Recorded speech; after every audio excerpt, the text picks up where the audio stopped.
Hi guys, welcome back to the video. आज अपन बहुत इंपॉर्टेंट टॉपिक के बारे में बात करेंगे कि टोटल कितने पैसे रिक्वायर्ड होते हैं स्पॉन्सरशिप के लिए and what is the cost of taking a drop year.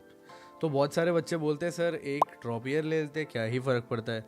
Sir मैं अपीयरिंग में नहीं निकालूंगा, मैं आराम से बाद में निकालूंगा।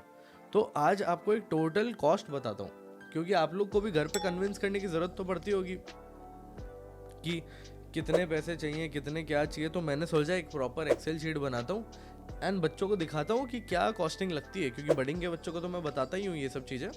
सोचा कि आप लोग को भी बता देता हूँ। तो चलो let's go forward. But video में आगे बढ़ने से पहले आई नीड अ सब्सक्राइब।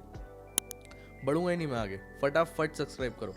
अगर इस वीडियो में 100+ सब्सक्रिप्शन आएंगे तो मैं आपके लिए तगड़ा फ्री मटेरियल लेके आने वाला हूँ। करो करो करो सब्सक्राइब करो, मेरे को एनालिटिक्स में सब कुछ दिखता है। 100+ सब्सक्राइब आएंगे तो मैं लेके आऊँगा। करो, अभी करो। चलो लेट्स गो फॉरवर्ड। ठीक है गाइस, तो अब आपको दिख रहा होगा डीएनएस में फॉर्म फी भी आपको दिख रहा होगा। तो मैंने कुछ ही कंपनी डाली है जो 100% आती है। जैसे एंग्लो ईस्टर्न 1000 का फॉर्म होता है, अप्रॉक्स है, बिल्कुल ऊपर नीचे मत चले जाना। कहीं 900 भी होता है, कभी 700 भी होता है। मैंने एक अप्रॉक्स नंबर डाला है। टीएमआई का 1200, गणपत का 15। तो टोटल 20,000 के अप्रॉक्सीमेटली डीएनएस के जितने भी फॉर्म है वो आ जाते हैं। ठीक है, बीएससी के तोलानी वगैरह मिला के आईएमयू सीईटी का जो 1500 का फॉर्म होता है वो, उसके बाद काउंसलिंग का 10,000 का फॉर्म, अलग अलग फॉर्म है ना, बीटेक का 15,000 का। अगर आपने सिम्स का भरा, मर्स का भरा, ठीक है, आपने अलग अलग फॉर्म्स भरे, वो मिला के ट्रैवल कॉस्ट, आप 2 इंटरव्यू देने गए, वो सब करने गए तो आपको 20,000 का फॉर्म लगा। आप एक टेस्ट देने गए तो आपके 20,000 लग गए। तो अगर हम ये सारे कॉस्ट को मिला दें, जैसे बीएससी बीटेक 15+15 30, 30+20 डीएनएस का, तो ये सारे अगर आपने कॉस्ट लगाए तो ही आपका, मैं मानूंगा कि आपने एक प्रॉपर अटेम्प्ट दिया है। ये सारे अटेम्प्ट्स को मिला दूँ तो आपका टोटल आएगा 75,000। ये मान के चलिए आपका लगेगा ही लगेगा। इसमें अभी मैंने मेडिकल भी नहीं जोड़ा है। अगर आप कहीं पे भी सिलेक्ट हो गए तो आपको मेडिकल देना पड़ेगा, आपको अपना वो भी देना पड़ेगा।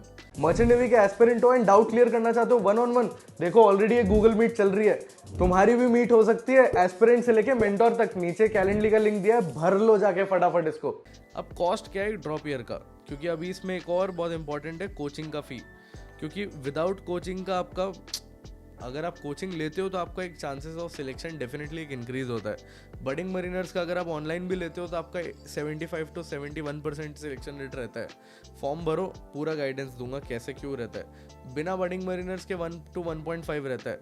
तो अगर आप 1 to 1.5 ले रहे हो तो what are you getting in return, आप क्यों ले रहे हो वो 1.1 का रिस्क, वो मैं आपको बताता हूँ। आप पैसे बचाने के चक्कर में जो ले रहे हो, कितने पैसे बच रहे हैं आपके, and what is the cost of those 6 months that you are wasting. देखो एवरेज स्टाइपेंड किसी भी एक सी फेरर का कितना होता है, $550 एवरेज। वॉलेम, एंग्लो ईस्टर्न, एमएससी सबका मिला दूँ तो $550 होता है, विच इज अप्रॉक्सीमेटली 50,000 रुपीज। ठीक है, ईयरली कितना हो गया, 6 लाख रुपीज। ठीक है, 12 महीने। फेब बैच में वैसे ही कुछ कंपनी नहीं आती है, एंग्लो, ग्रेट ईस्टर्न, 7 आइलैंड के अलावा। ठीक है, तो टोटल कॉस्ट कितना हो गया, फॉर्म्स आपको वापस सारे भरने पड़ेंगे। टोटल कॉस्ट आ गया आपका 6,75,000। तो आप साल के 7 लाख रुपए भांड रहे हो जस्ट बिकॉज आपको 15 से 20,000 की कोचिंग नहीं लेनी, जो आपका 1% से 70% सिलेक्शन रेट ले जाना चाहती है। तो इतने पैसे आपको डेफिनेटली अपने बचाने पड़ेंगे, आपको अपने माँ बाप को कन्विंस करना पड़ेगा। अब इसमें मैं आपको बता देता हूँ कौन से फॉर्म्स है जो आपको एसेंशियली भरने पड़ेंगे। देखो आपके डीएनएस के जो ये वाले फॉर्म्स है ना, ये तो आपको एसेंशियली भरने ही भरने पड़ेंगे। बीएससी बीटेक में से आप एक कॉल ले सकते हो कि देखो मेरे को बीटेक नहीं करना, मेरे को बीएससी करना है, तो मैं बीएससी के ही सारे फॉर्म भरूंगा। आईएमसीटी का फॉर्म आप स्किप नहीं कर सकते, वो आपको करना ही पड़ेगा। ट्रैवल कॉस्ट आप स्किप नहीं कर सकते, वो भी आपको करनी ही पड़ेगी। ठीक है, तो यहाँ पे अगर आपने बीटेक का बचा लिया तो भी आपके 60,000 तो लगेंगे ही लगेंगे, तो वो तो आपको रखना पड़ेगा। तो गाइज यही है total cost and the money which is required for admission. इस जो आप 15,000 यहाँ बीटेक के बचा रहे हो, उसमें आप एक ढंग की कोचिंग ज्वाइन करो जिससे आपका सिलेक्शन का परसेंटेज बढ़े एंड आप डीएनएस में निकल जाओ। So that's it for today guys. एक अच्छा डिसीजन बनाओ एंड नीचे गूगल फॉर्म भरो फॉर तगड़ी गाइडेंस एंड तगड़ी mentorship. I'll see you in the next video. Subscribe to the channel. Bye bye. Thank you so much.